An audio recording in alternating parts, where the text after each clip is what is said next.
Muy bien, alumnos, el día de hoy vamos a tratar el tema las cruzadas. Bueno, cuando hablamos de las cruzadas, hablamos del enfrentamiento entre cristianos y musulmanes. Dicho enfrentamiento se va a realizar entre los siglos XI y XIII. La causa, por lo que podemos ver, es la posesión de Tierra Santa, es decir, Jerusalén y el Santo Sepulcro. Bueno, al menos este es el concepto que siempre se nos va a decir. Pero bien, ¿a qué le denominamos cruzadas? Solemos denominar cruzadas a las 8 expediciones organizadas por la Iglesia Católica hacia el cercano Oriente, ¿no? Estas 8 expediciones, como pueden ver jóvenes, y que si bien son organizadas por la Iglesia Católica, van a tener el respaldo militar de la nobleza feudal. Los integrantes de esta nobleza no solo participarán en esta de forma activa, sino que van a caudillar a las tropas que marcharán hacia el cercano oriente. Pero esta expedición, jóvenes, este reclutamiento de tropas y el traslado de las tropas debía ser financiado. Y bueno, las expediciones van a ser financiadas por la naciente burguesía, que desea controlar el comercio en el Mediterráneo. No debemos olvidar, jóvenes, que la población participó activamente en la idea de esta guerra. Eh, por toda Europa se vio el fervor de la población y el apoyo decidido de esta a la causa de las cruzadas. Pero, ¿cuáles son esas causas que van a motivar la guerra? Bueno, vayamos a las causas concretas, jóvenes. Y la primera de estas vienen a ser las causas económicas. Los turcos selyúcidas han interrumpido el comercio con Oriente. La ruta de las especias ha sido cortada por estas. Pues bien, esa es, joven, la causa principal de la guerra. La verdadera razón que motivó a los cruzados, ¿no? O en este caso a los europeos, organizar expediciones hacia Oriente, eh, la causa real es de índole económico, de un índole estrictamente económico-comercial. Sucede que durante inicios de la Edad Media, ¿no? Y bueno, las primeras etapas de la Edad Media, pese a todo, el comercio de una u otra manera se había mantenido. Los árabes habían logrado conquistar Jerusalén en el siglo VII y mantuvieron el comercio con los pueblos de Europa. No olvidemos que Carlomagno tenía buenas relaciones diplomáticas con el califa Abbasí Harun al-Rashid. Mantenían, ¿no?, una activa diplomacia, un activo contacto comercial. Pero, sucede que para el siglo X aparecen los turcos, selyúcidas. Estos guerreros procedentes del Cáucaso y de las estepas se convierten al Islam, pero son un tanto más fanáticos que los propios árabes, al punto que estos van a limitar su contacto con los pueblos no musulmanes al campo de batalla. Así que no hemos de extrañar que van a cerrar el comercio, hecho que va a enfurecer a los líderes de Europa. ¿Ya? Ahora, esta es una de las causas económicas, entonces, jóvenes, el deseo de reabrir las rutas comerciales, mantener el comercio con Oriente. A eso hay que agregar, los jóvenes, que se busca tierra para los segundones. Pero, ¿quiénes son los segundones o qué es un segundón? Sucede que en aquella época se aplicaba la idea del mayorazgo, es decir, los bienes de la familia, en este caso estamos hablando de la nobleza, lo hereda el hijo mayor, el primogénito. El segundo hijo o el tercer hijo, bueno, si el segundo hijo nacía mujer no había problema, podía ser casado. Pero ¿qué pasaba si era varón? La idea, o no, era destinarlo a la vida clerical. Pero en ocasiones esto no bastaba y muchas veces el segundo hijo quedaba reducido a la miseria. Entonces teníamos dentro de la élite europea a los segundones que van a buscar tierra para, ¿no?, para ellos, ya que estamos enmarcados en el sistema feudal. Con respecto a las causas políticas que van a motivar las cruzadas, tenemos jóvenes que el imperio bizantino está amenazado por los turcos.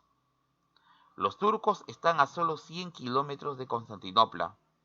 ¿Ya jóvenes? De hecho, no debemos olvidar que para este periodo el Islam está en un proceso de expansión.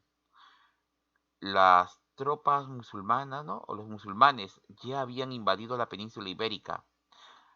Habían en más de una ocasión habían desembarcado en la península itálica, acercándose peligrosamente a Roma, e incluso ya se encontraban en los Balcanes, combatiendo contra el imperio bizantino.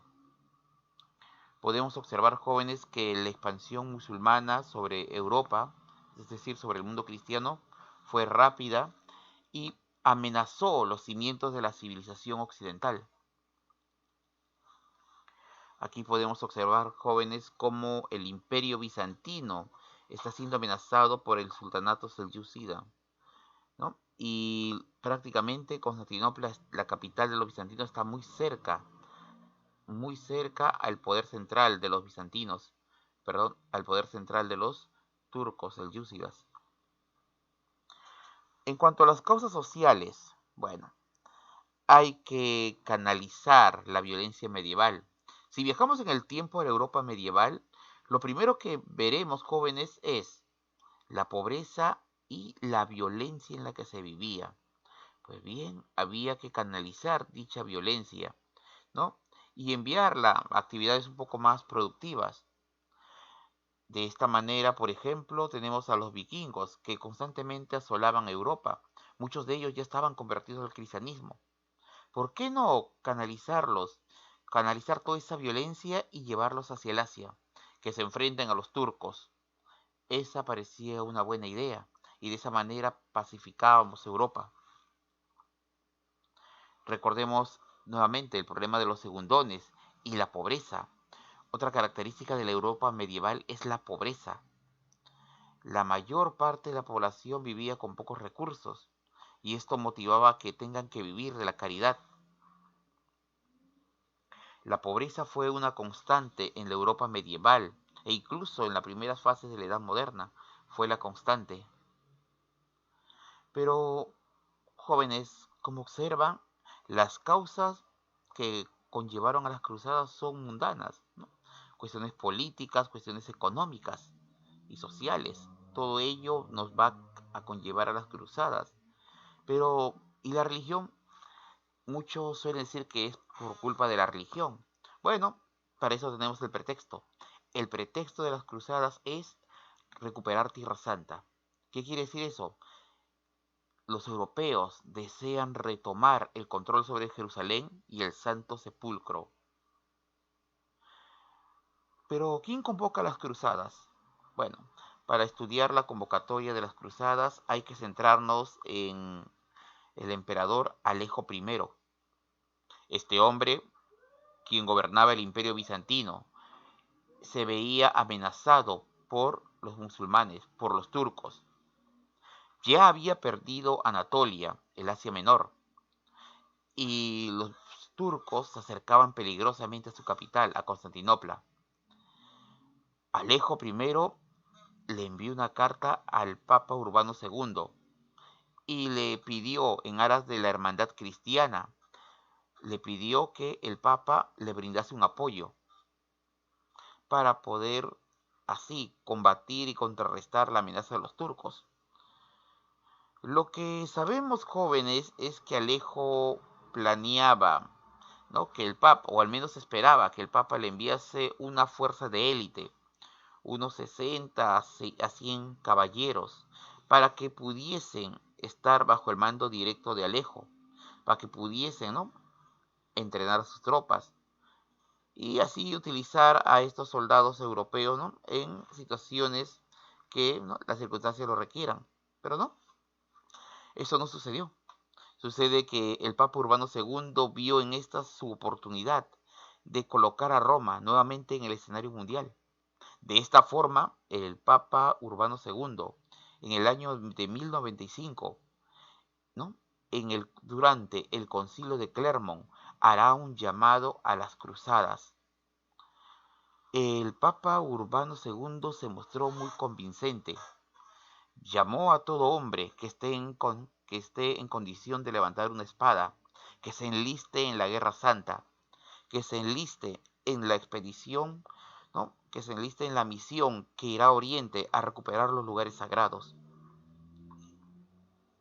¿no? De esta manera, jóvenes, miles de hombres se van a poner en marcha hacia Constantinopla primero. Debo decir, jóvenes, que el emperador Alejo I ni en sus más locas fantasías hubiese imaginado la magnitud de tropas que le enviaría el Papa Urbano II. Como les dije al comienzo, Alejo esperaría a lo máximo un centenar de hombres, pero no. El Papa le envió a más de 60.000 hombres, un imponente ejército que por sí solo podía tomar Constantinopla. El emperador Alejo no se podía dar el lujo de menospreciar esta fuerza militar, así que se vio obligado a pactar con ellos. A todo esto, el lema de las cruzadas sería Deus lo volti, que significa Dios lo quiere. Bajo ese lema, los soldados partirían hacia Oriente a enfrentarse a los sarracenos. Bueno, así tenemos, jóvenes, la primera cruzada. La primera cruzada se divide en dos etapas bien definidas, la cruzada popular y la cruzada señorial. En este caso veremos la cruzada popular. Esta será encabezada por Pedro el Ermitaño, quien contará con el apoyo de Gualterio sin haber. En esta cruzada, jóvenes, van a participar principalmente campesinos, ¿no? Campesinos, ¿no? Hombres, mujeres, niños, ancianos, jóvenes. Y bueno, ellos fueron seducidos por las palabras de Pedro el Ermitaño y de Gualterio sin haber y atravesaron Europa. Llegaron a Constantinopla. Se estima que eran 30.000 de ellos. Algunos caballeros los acompañaban, pero jóvenes, son campesinos, no tenían experiencia militar. Rápidamente serán derrotados por los turcos. A todo esto, jóvenes, llegaba la llamada Cruzada Señorial. Va a ser liderada por el duque Godofredo de Bouillon, por su hermano el conde Bohemundo y Guillermo de Tarento. Todos estos líderes van a encabezar a las cruzadas. Una de las primeras batallas que se va a librar será la batalla de Dorilea. En ella, los cruzados y los turcos se van a ver las caras por primera vez, ¿no? En una batalla campal. La habilidad de la estrategia dada por, ¿no?, el duque Godofredo, la superioridad en las defensas, en este caso las armaduras europeas, se impusieron al ejército turco, que no estaba acostumbrado a una lucha cuerpo a cuerpo, sino que por costumbre y tradición de los turcos era atacar a caballo, lanzar sus flechas y mantener una guerra a distancia. Eso no funcionó con los cruzados, ya que ellos lograron en determinado momento acorralarlos, y dado que los turcos apenas sí poseían una protección sobre ellos, simplemente serán acabados rápidamente. Una vez derrotados los turcos, marcharon hacia Antioquía. La ciudad cayó rápidamente, ¿no? La ciudad cayó en manos de los cruzados. Pero, el problema, jóvenes, es de que los turcos regresaron y cercaron la ciudad. Dentro de la ciudad habían más de 40.000 soldados cruzados, quienes pasaron muchos problemas para mantenerse. Bueno, un hecho anecdótico del sitio antioquío por parte de los turcos es que los cruzados afirman haber encontrado la lanza del destino. Te preguntarás, ¿y qué es la lanza del destino? Bueno, como puedes ver en la imagen, cuando Jesús estaba en la cruz, el soldado Longinius lo mató con su lanza. La lanza fue bañada con la sangre de Jesús y quedó como reliquia. La leyenda decía que aquel que poseyera la lanza sería invencible. Bueno, sucede que casualidad, los cruzados encontraron la lanza del destino en una iglesia abandonada. Lo cierto es que los cruzados, ¿no?, protegidos ya por la lanza sagrada, se lanzaron contra los turcos, logrando una imponente victoria en Antioquía. Una vez logrado esto, ya nada parecía que salvaría Jerusalén. Y así es. Pero en este caso, el duque Godofredo envió solo a 10.000 hombres. una pequeña fracción del ejército cruzado que había venido originalmente, ya que, ya que Godofredo y su hermano Bohemundo y el conde Raimundo trataban o deseaban mantener bajo control los territorios recientemente conquistados. Bueno, lo cierto es, jóvenes, que un pequeño ejército de 10.000 hombres bastó y sobró para hacer caer la ciudad de Jerusalén. Bueno, la ciudad de Jerusalén caería ahora en manos de los cristianos. Y bueno, inmediatamente venía la pregunta, ¿no? ¿Qué hacer con los nuevos territorios? ¿Qué hacer? Bueno, acá tenemos las consecuencias de las cruzadas. La primera consecuencia es la creación de los reinos cristianos de Oriente, ¿no? Como el reino de Cilicia, el condado de Edesa, el principado de Antioquía, ¿no? El condado de Trípoli, el reino de Jerusalén. Todos esos territorios estarán controlados por los europeos. La burguesía se sale con su gusto, logra la reapertura comercial con Oriente, que para ellos era lo más importante. Ahora, los nuevos territorios debían ser protegidos, y por esa razón van a surgir nuevas órdenes de caballería. Así te vamos a tener a los caballeros templarios y a los caballeros hospitalarios, ¿no? Ahora, de estos señores, los templarios van a ser los que más van a destacar, jóvenes, ya que su misión de estos fue proteger a los peregrinos en Tierra Santa. Se comportarán como un ejército permanente en los reinos cristianos de Oriente, y la influencia de estos será notable en la Europa de fines de la Edad Media, ¿no? Y los primeros años de la Edad Moderna. La influencia de los templarios será muy importante. ¿Ya, jóvenes? Sabemos que en la Edad Media desaparecieron, pero su legado y su tradición se puede sentir, como les dije, ¿no? En la primera etapa de la Edad Moderna, incluso hasta el día de hoy, mencionados, ¿no? En la historia, en la literatura, en el cine. Han dejado ellos una huella ¿no? indeleble en la humanidad. Bueno, lo cierto, jóvenes, es que los turcos, bueno, en este caso los árabes, contraatacaron. Y esto motivó la formación de la Segunda Cruzada. Esta tuvo lugar 45 años después de la primera. El detonante, la caída del condado de Edesa. Bueno, la Segunda Cruzada va a ser será predicada por Bernardo de Claraval. Él predicará la cruzada. Contará con la participación de importantes monarcas europeos, como el caso de Luis VIII de Francia, pero sobre todo la participación de la esposa de Luis, ¿no? Leonor de Antioquía, ¿no? De Aquitania. Bueno, esta mujer, adelantándose a su época, ¿no? Mantuvo el mando en Europa. Ella era una poderosa señora feudal, ¿no? Y una vez que, ¿no? Durante la guerra y después va a ir expandiendo poco a poco su poder. Bueno, esos señores serían los que van a participar en la Tercera Cruzada.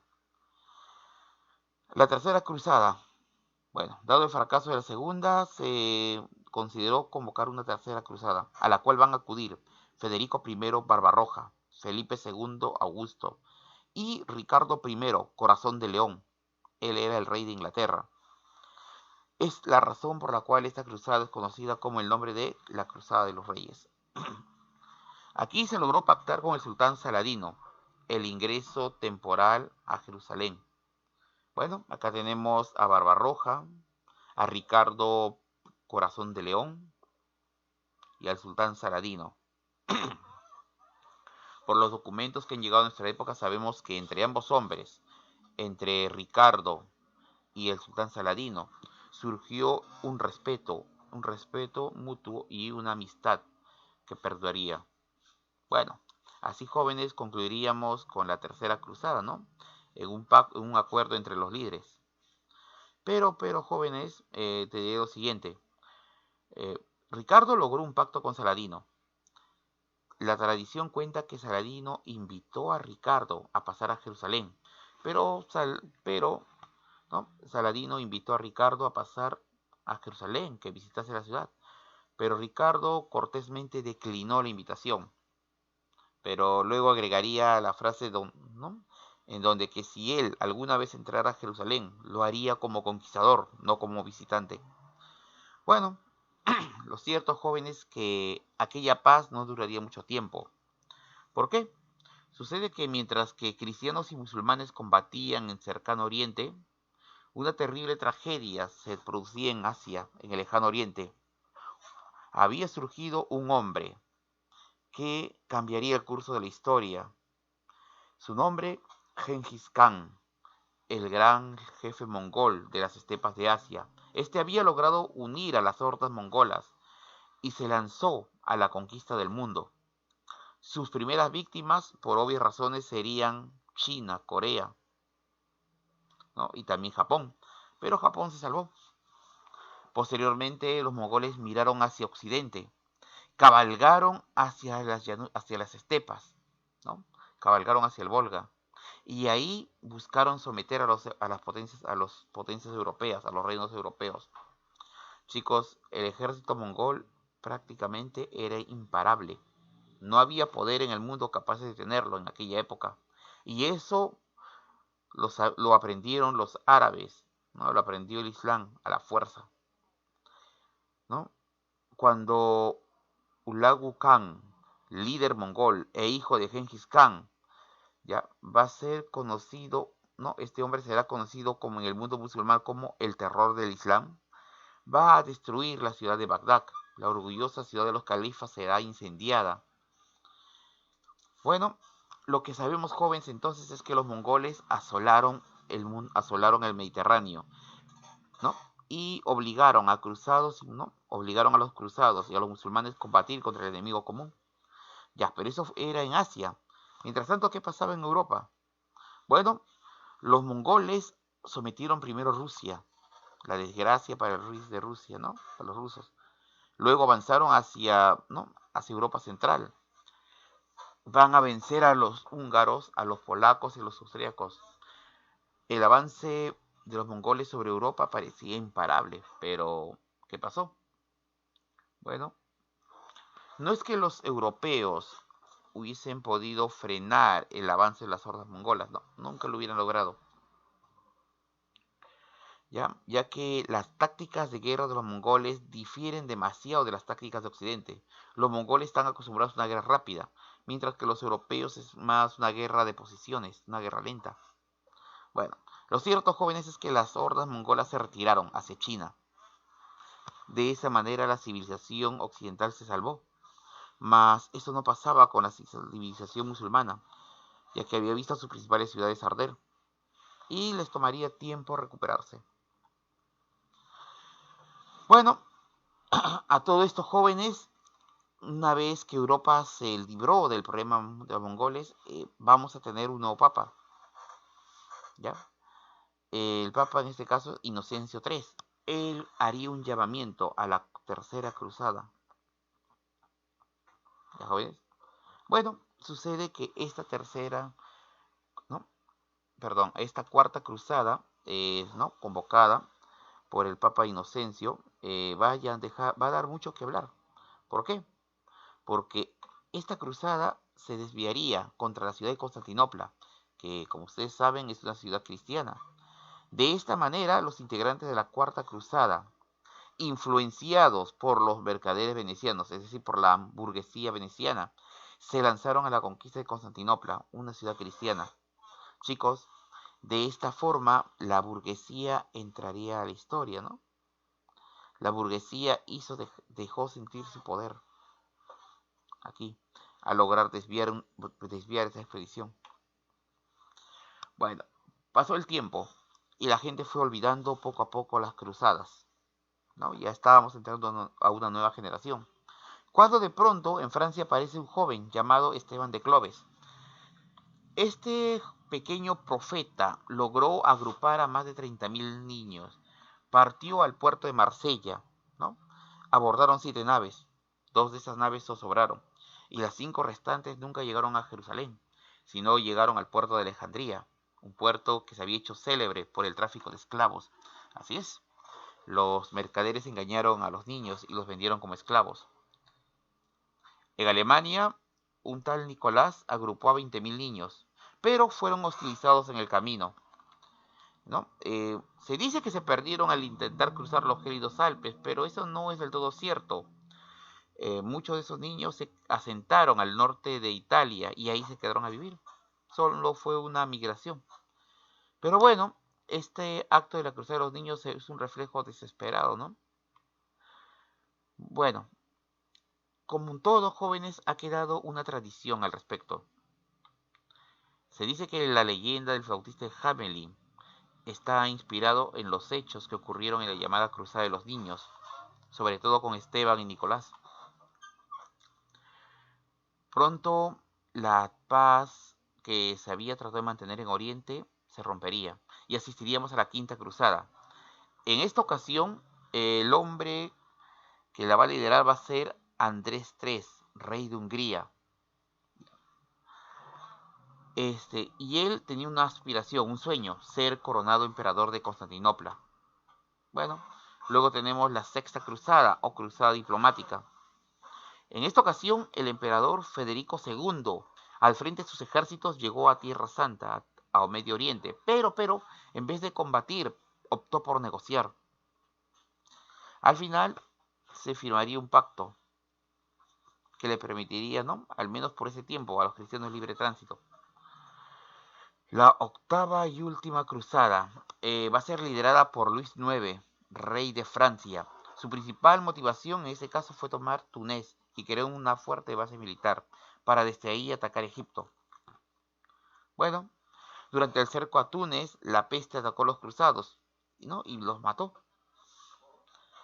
El propio rey francés estaba entre los muertos, ¿ya? Posteriormente será canonizado 27 años después. En imagen vemos cómo era el rey. Pero ¿qué consecuencias trajo las cruzadas, jóvenes, ¿no? ¿Qué consecuencias? Bueno, trae múltiples consecuencias. Vamos primero por la más obvia, ¿no? Vamos por lo positivo, la economía se desarrolló, ¿no? El comercio entre Occidente y Oriente fue cada vez mayor, el flujo comercial. Y esto va a propiciar el renacimiento de las ciudades. En el aspecto social aparece la burguesía. Bueno, la burguesía ya estaba, ¿no?, en ese momento, pero la burguesía hace su aparición, ¿no?, desviando, ¿no? Hace su aparición, en este caso la burguesía veneciana hace su aparición y demuestra por primera vez su poder. En el aspecto religioso hay nuevas órdenes, como el caso de los caballeros templarios, que pueden ver en imagen. Tenemos los caballeros hospitalarios, ¿no?, mientras que los caballeros templarios, su misión es proteger los caminos, la de los hospitalarios es, ¿no?, proteger y cuidar de los enfermos. Eran dos misiones totalmente diferentes. Luego tenemos a los llamados caballeros teutones. ¿Ya, jóvenes? Ellos se encargaron de la conquista, ¿no?, de la región de los Balcanes. En esas zonas todavía se mantenía el paganismo. En el aspecto cultural, las cruzadas van a favorecer ¿no?, van a favorecer el intercambio cultural entre bizantinos, árabes, ¿no?, bizantinos cristianos. A la vez, jóvenes, esto se va a ver favorecido con la creación de universidades, ¿no? Y bueno, esas serían las consecuencias culturales. Ya. Bien, chicos, entonces, con esto, jóvenes, damos por concluido el tema de las cruzadas. Fue todo un gusto. Espero verlos pronto, un día en clases. Hasta pronto.